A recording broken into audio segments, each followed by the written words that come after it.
আমার ধর্ম মানে কর্ম, আমার ধর্ম মানে মানুষকে ভালোবাসা, আমার ধর্ম মানে মানবিকতা, আমার ধর্ম মানে মনুষ্যত্ব।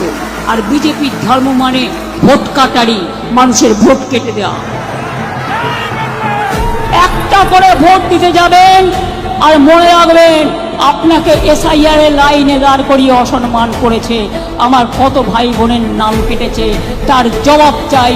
বদলা হবে ভোটের বাক্সে।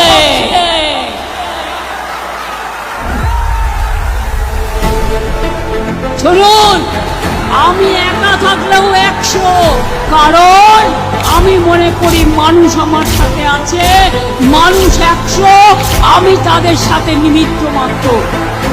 ভোটাধিকার কেড়ে নিচ্ছে, তার আশ্রয় কেড়ে নেবে, ডিটেনশন ক্যাম্পে পাঠাবে, মাছ খেতে দেবে না, ধর্মচারণ করতে দেবে না। বাংলার মানুষ এত বোকা নয়, এটা বিহার নয়, এটা হরিয়ানা নয়, এটা মহারাষ্ট্র নয়, ওখানে জোর করে জিততে পারেন। নিজের ভোট নিজে দিন, জোড়া ফুলকে ভোট দিন, বিজেপিকে বিদায় দিন।